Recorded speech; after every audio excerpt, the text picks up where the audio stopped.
Dialogando con el padre Raúl Sánchez, hay una problemática dentro de un gran grupo de hermanos separados.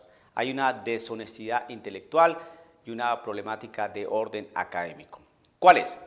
Y aquí es el mensaje para usted, querido católico, para que no se deje envolver, no se deje engañar antes de que le empiecen a meter textos en la cabeza y que la Virgen María y que tuvo más hijos y que el Papa y que dónde está el celibato y todas las cosas, antes de que usted se deje enredar por el tipo de cosas que la Iglesia también da respuesta.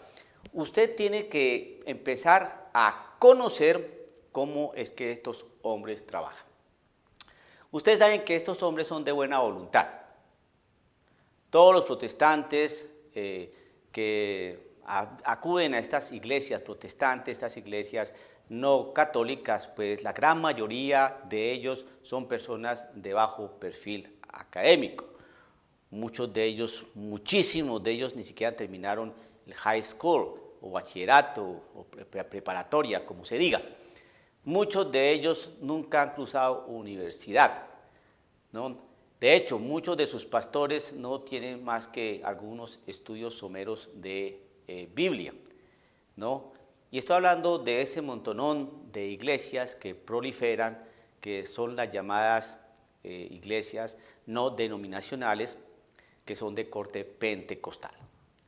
Esta gente que acude allá es gente buena, gente de recta intención, gente que piensa que está donde tiene que estar y que lo que le están enseñando es lo correcto, así como los testigos de Jehová o los mormones. Son gente que fueron a parar a esas filas pensando que ahí habían encontrado prácticamente el paraíso y se sienten contentos allí, pero están totalmente equivocados y confundidos. Usted católico no se deje confundir. Los hermanos separados, ya digo, los que no tienen mucha instrucción, no, hay algunos protestantes bastante serios, no. Sin embargo, también se quedan cortos en muchas cosas. Miren, ellos dicen que la Biblia es la única fuente de autoridad y doctrina cristiana. ¿Qué quiere decir eso? Que lo que tenemos que aprender de Cristo Jesús está aquí en la Biblia. Y si tú conoces a Cristo Jesús y vives tu palabra y asumes el Evangelio, tú serás salvo. Solamente cree, ¿no?, en tu corazón y confiesa con tu boca que Cristo es el Señor, tu único suficiente y Salvador, y serás salvo. Aleluya, vía Jehová. Las cosas no son así tan simples, precisamente porque ahí es donde engañan a estos incautos hermanos que van allá de muy buena voluntad, pero por no mover el caletre, por salirse de donde enseñan verdaderamente la doctrina y por no aprender la doctrina donde verdaderamente la enseñan, entonces ahorita están confundidos. A ver, vamos a mirar y a enseñarle a usted, querido católico, cómo es que ellos confunden. Si la Biblia es la única fuente de autoridad y doctrina cristiana, es decir, que todo lo que tenemos que saber de Cristo Jesús está acá. Eso es lo que quiere decir única fuente de autoridad, ¿no?, y doctrina cristiana, de doctrina cristiana, que lo que queremos saber de Cristo está acá. Cualquier cosa que no se diga allí en la Biblia, entonces no hay que creerlo. Por eso ellos no creen que en el celibato, porque eso no está allí. No creen que en la asunción de la Virgen María, porque eso no está allí.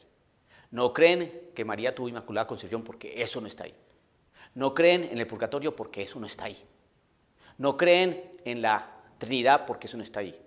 No creen en la unión hipostática, porque eso no está ahí. No creen en la encarnación, porque eso no está ahí. Pues resulta que ellos sí creen en la Trinidad, sí creen en la unión hipostática y sí creen en la encarnación, y eso no está ahí. En lo demás, que tampoco está ahí, en eso sí no creen. Porque sí creen en estas tres y en las otras no. Primera, deshonestidad intelectual y problema de orden académico que tienen estos hermanos. Dos,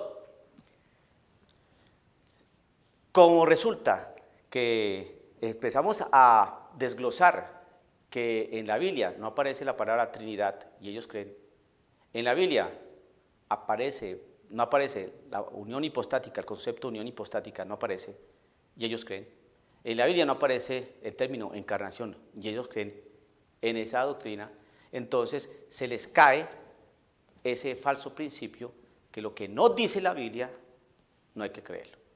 Se les cae. Ahí es donde está su problema de orden intelectual y deshonestidad académica. Ahora bien, como empezamos a decir que la Biblia es la única fuente de autoridad y doctrina, la única fuente de autoridad y doctrina, entonces se empieza a decir, sí, la única fuente de autoridad y doctrina es la Biblia, pero hay unas fuentes secundarias, ¿no? Entonces, cuando empiezan a hablar de fuentes secundarias, entonces uno está diciendo, ve, entonces no es la única fuente, porque es que única fuente es única, no hay más.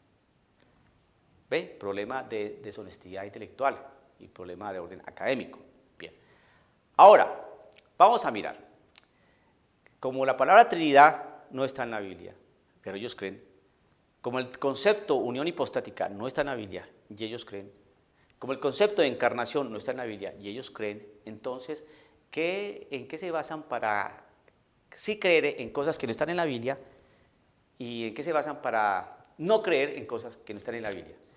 Unas cosas que no están en la Biblia sí creen y otras cosas que no están en la Biblia no creen. ¿Cuál es la base fundamental para hacer esa distinción? Eso está traído de sus cabellos. Bien. Pregunto, si es tan importante la realidad de Cristo Jesús en la Biblia, ¿por qué en la Biblia no aparece la unión hipostática? Nadie puede decir, no, sí la trae. Mire, perfectamente aquí en el Salmo 40, en Mateo 1, versículo 18, nos habla unión hipostática. Mire, aquí la unión hipostática consiste en las dos naturalezas que tiene Cristo Jesús, la humana y la divina. Si usted pasa a Marcos, busca Marcos 7, capítulo 1, dice ahí, mire, la unión hipostática que fue definida en el siglo I, aquí está, nos refiere que Cristo tiene dos naturalezas. Ahora usted va a Lucas 16, lo mismo, y si pasa a Gálatas, también San Pablo nos hace una referencia a eso. La unión hipostática, no olviden, hermanos, que la unión hipostática, de acuerdo como les enseñé, consiste en que Jesucristo tiene las dos naturalezas, humana y divina. Mantengan siempre eso guardado en su corazón. No, eso me lo estoy inventando yo. Entonces la pregunta es, ¿de dónde sacaron los hermanos protestantes? Porque ellos creen en la unión hipostática. ¿De dónde sacaron ellos esa doctrina? ¿De dónde sacaron ellos la doctrina de la Trinidad? Porque también creen en eso. ¿De dónde sacaron la doctrina de la encarnación? ¿De dónde? Porque eso no está en la Biblia. ¿De dónde? No pueden salir, a mí no me importa de dónde, lo importante es la palabra del Señor. No, esa no es respuesta seria. No. Esas doctrinas las definió la Iglesia Católica. Y esas doctrinas son muy importantes porque hablan de Cristo Jesús. La Trinidad habla de Cristo Jesús. La unión hipostática habla de Cristo Jesús. La encarnación habla de Cristo Jesús. Y Cristo Jesús es Dios.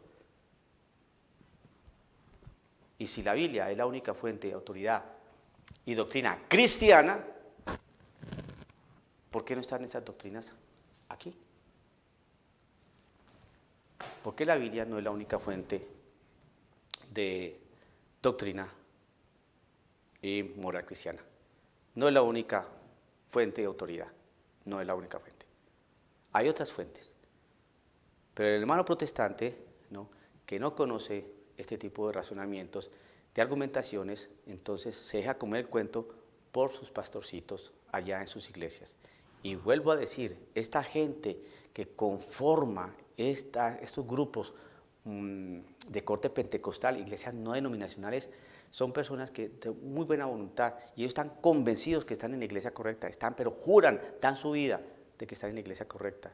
Y estos razonamientos de orden académico que estoy enunciando aquí, presentando este video, lo miran como basura. Lo importante es la palabra del Señor, como por un video que yo vi por ahí, donde le preguntaron a un pseudo pastor ahí bautista de que si creía en la Biblia, quién la había hecho, quién había organizado la Biblia, quién la había compilado, quién. La respuesta que dio este hombre, a él no le importaba eso. ¿Qué no le importaba eso? Lo importante es la palabra del Señor que habla de Cristo Jesús el Salvador. Esas respuestas no las debemos aceptar. Y nosotros no debemos tener ningún tipo de diálogo con esas personas. Lo que tenemos que más bien tener una gran capacidad de comprensión, orar mucho por ellos, porque definitivamente es una pérdida de tiempo. Usted, querido amigo católico, si usted es buen apologista, conoce su fe, usted se va a dar cuenta que al final usted puede haber mostrado todos los argumentos, todos los textos bíblicos, todas las citas correspondientes para demostrar una doctrina y para mostrar la verdad de la enseñanza de Cristo Jesús. El hermano protestante no se las va a aceptar. Se va a burlar de usted, se va a ir por la tangente, no va a reconocer lo que usted dice y al final va a poner otro video y va a decir ese hermano protestante, apologista católico quedó en ridículo por el pastor tal. Así son. Así son. Ya ve los comentarios a este video. ¿Quién definió la unión hipostática? ¿Quién? ¿Cuándo? ¿Quién y cuándo? ¿Quién definió la doctrina de la Trinidad? ¿Quién y cuándo? Y la de la encarnación, ¿quién y cuándo? Si usted no lo sabe, querido católico, lo definió la Iglesia Católica en los concilios de Calcedonia, de Nicea. Que el Señor lo bendiga, dialogando con el Padre Raúl Sánchez.